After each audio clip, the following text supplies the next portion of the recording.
Hey everybody, in today's video I thought it might be fun to go through some of the things on the Garmin Instinct Crossover that I have found that I'm not a big fan of, just in case there's somebody else out there thinking about getting the Garmin Instinct Crossover, or maybe you're coming from the Instinct 1 or Instinct 2, you're thinking about upgrading to the Crossover, just to let you know the things that I've found that I didn't like. I've had the Instinct 1 Solar, I've had the Instinct 2 Solar, and then I went to the Crossover. And I feel like with every Instinct series, there's always things that they put in the new one that's better than the old one.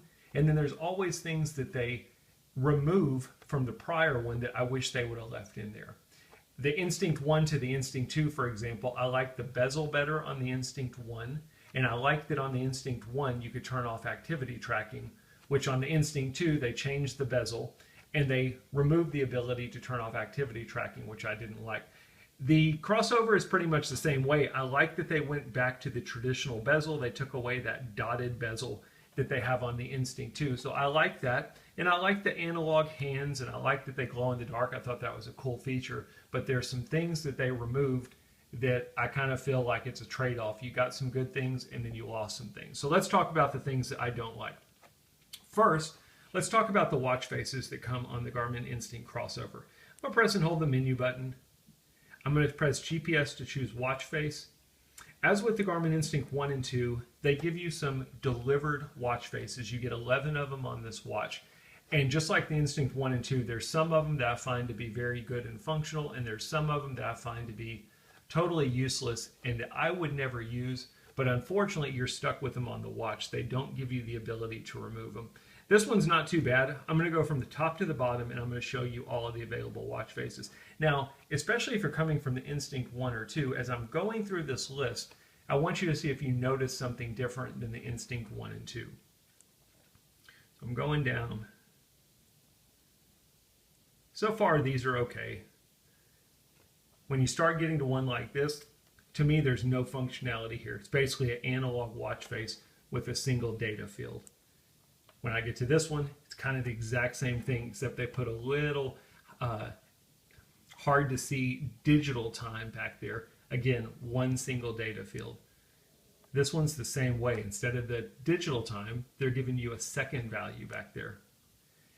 I feel like a lot of the watch faces that came on the Crossover were more designed for the watch to look good versus it to be functional.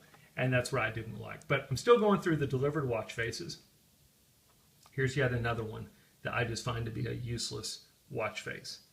And again, it would be okay if you could remove these, but unfortunately you can't remove them. So that's a look at all of the delivered watch faces. Now, what did you notice if you came from the Instinct 1 or 2? With the Instinct 1 and 2, they give you delivered watch faces, but they give you different color options. So you would get this watch face with the dark background and the light font, but then you would get the inverted option, which would basically be the light background and the dark font. On the Crossover, they did away with that. All of your watch faces have this dark background and the light font. And again, I feel like they did it because they think it looks better with the markers in the analog hands. But if you're somebody like me, I like the light background with the dark font because I felt like it was easier to see outside. You don't get that on the Instinct Crossover, which I found to be a big negative. It's weird, in the manual it says you can customize and change the colors, but when you start messing with it, you cannot do that. I even contacted Garmin. I thought I was missing something and confirmed that there is no light background and dark font watch face options on the Crossover. I'm going to go ahead and I'm going to customize this watch face. Kind of works the same as the Instinct 1 and 2. You can choose different data fields. So I'm going to go through them and choose those. That was my first data field. Then I've got this data field, then this data field.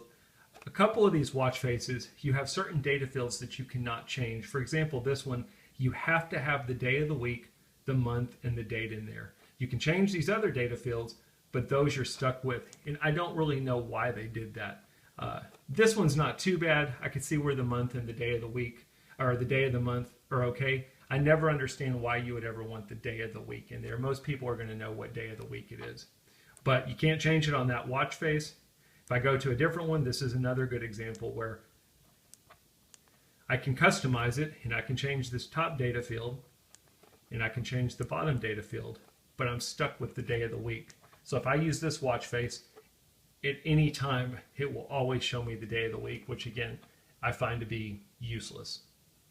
So just like the Instinct 1 and 2, there's some data, there's some watch faces that are not very functional, and then even the ones that are functional, you've got data values that are not functional that you cannot change.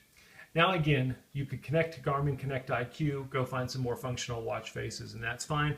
I just feel like it's kind of crummy that you have to do that with a $500 watch. You would think they would put some better watch faces on there.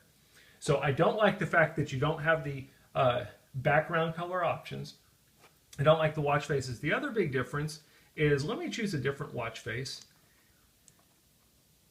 I'll choose this one, for example. Let's customize this.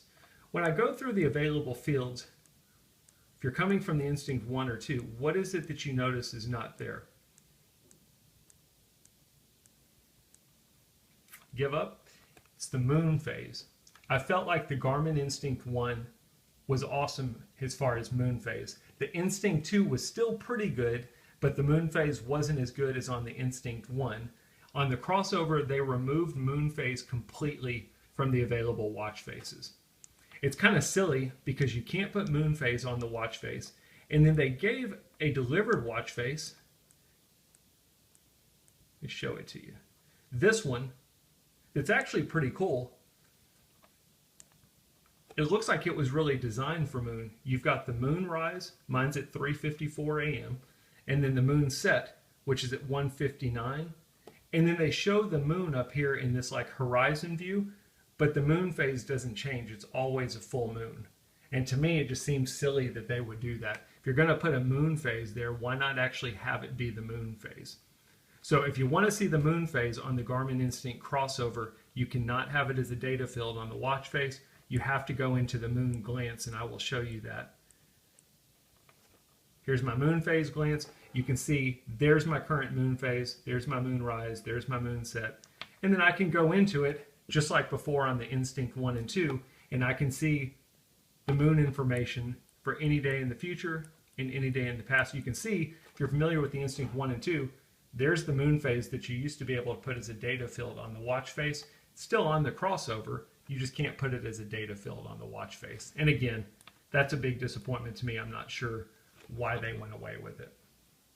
Other than that, I really have no complaints. And again, it's not really meant to be negative. It's just more of an FYI to those of you out there that might be thinking about upgrading to the Instinct Crossover. It was more surprises for me when I got it versus a negative. So anyway, I hope the video helps. Other than that, I've got no complaints. It's been pretty good. It's really just like the Instinct 1 or 2, other than the fact that you've got some different data watch faces and you've got the analog hands and values. I hope the video helps.